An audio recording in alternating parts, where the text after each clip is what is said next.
Okay, so here's a problem that we've talked about before. It's a simple problem, has a point load P in the middle, and I want to write the equations for slope and displacement. Right now, the only technique we have is direct integration, so let's try that. So first, you'll have to notice that to write a moment expression that we can integrate, I cannot write a single moment expression that's valid for the whole structure. I mean, mathematically it is possible using some more complicated functions that you guys probably haven't been exposed to. So what we're going to have to do is we're going to have to write one equation that's good from 0 to L over 2 and a second from L over 2 to L. Now I will short circuit this a little bit. I don't think you would get too mad at me for this, but I think I can find the reactions pretty easily.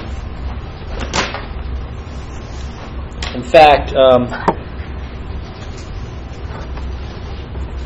I can tell you pretty confidently that the reactions are P over 2 on both sides. I don't think you'll find that too challenging.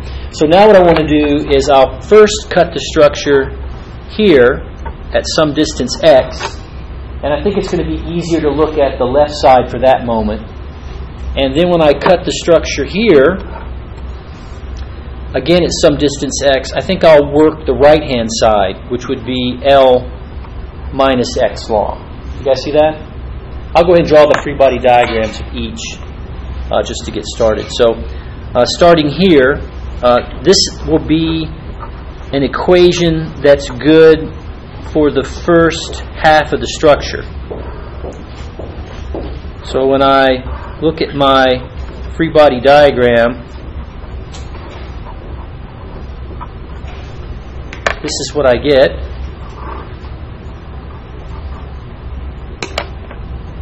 And you can see that when you sum moments using right-hand rule for my sign convention, and I sum them at the cut that I just made, I get the internal moment m and minus p over 2x. So it looks like the moment is just px over 2. There's my moment expression for the first section. And for the second section, from L over 2 to L,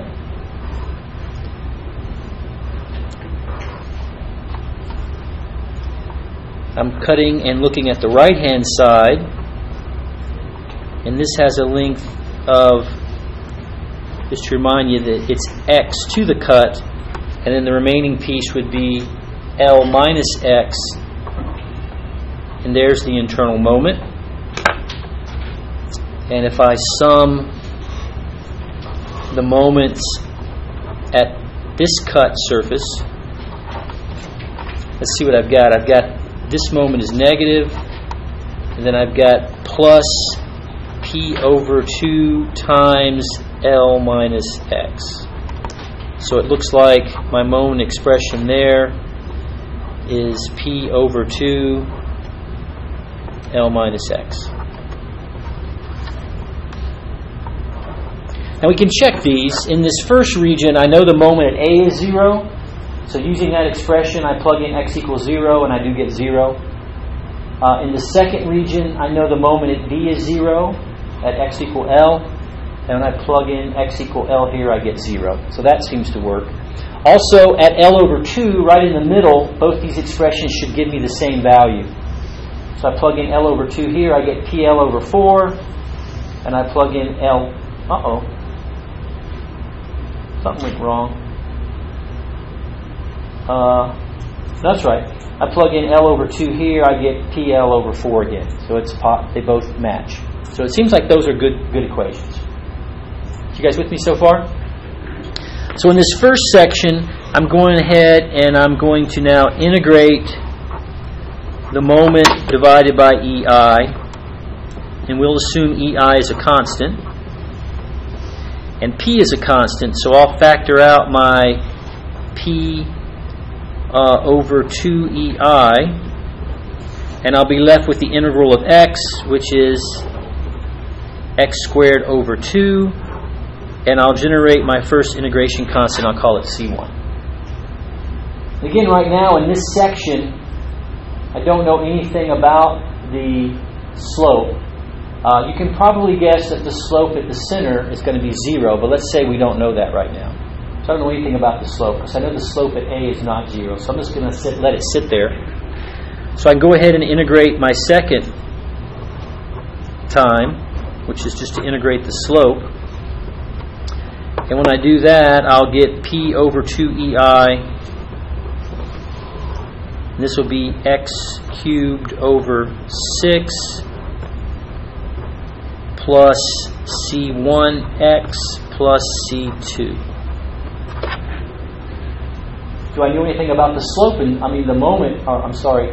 in the first section? Well, sure, I know the displacement at A.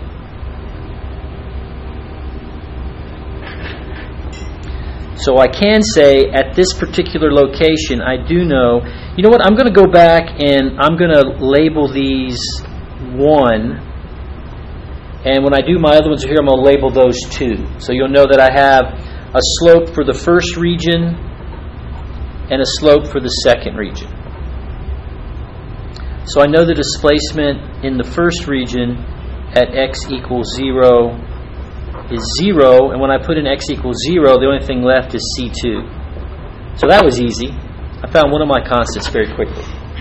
Right now I can't really find C1 every time.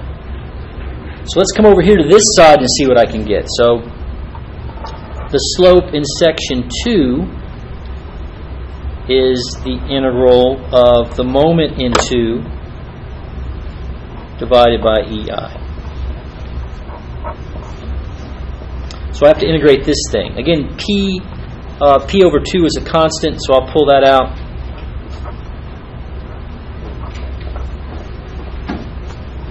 And I'll end up with Lx minus x squared over 2 and a new integration constant, C3.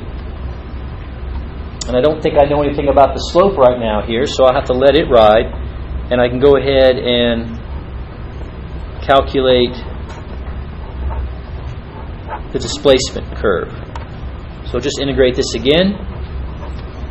So P over 2EI is my constant, and I have Lx squared over 2 minus x cubed over 6 plus C3x plus C4. So you can see I've got 1, 2, 3, 4 equations really. I've gotten rid of one of my constants. Now I do know on this side that the displacement at x equal L is 0. So when I plug in x equal L, you can see I'll get one equation in two unknowns, C3 and C4.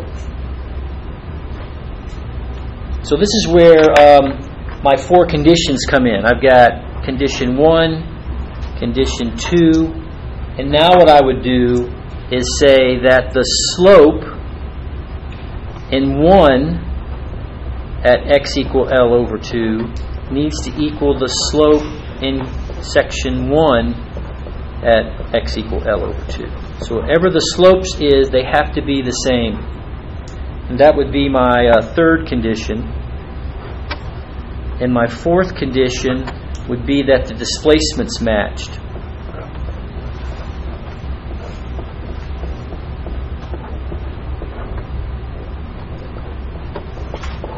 So this is where you'll get your remaining equations. So really I've got 1, 2, 3, 4 conditions and 4 constraints. So this one was easy. This one gives you an equation in 3 and 4. What does this one give you? Well, you compare these two, you get C1 and C3. And when you compare these two, you get, we've already found C2 is 0. You get C1, C3, and C4. So you basically get 3 equations in C1, C3, and C4. And they can be solved, obviously, but they're a pretty tedious way to solve it. Now, you might get a problem like this in your book And that's because the author is assuming that you recognize that this point where they connect is an interesting place. Because it's right in the center and the load is nice and symmetric, we know the slope there is 0. So you can come directly to this equation and say, hey, the slope at L over 2, they're not only equal, they're equal to 0. So that makes it a little easier to solve. But all I have to do is shift that load a little to the left or to the right, and then that case doesn't work, but this case still does. So you can see it's a little more challenging and really beyond what I think you could be able to pull off on the exam. But I just wanted to show it to you so that you can see that it does work. It's just more complicated. So what method would you use to solve this? That's a very good, insightful question, Mr. Warburg, and that would be what I'm going to talk about next. So this is kind of a segue into that. So any other questions about this before I stop it and we'll learn about the next technique? Okay.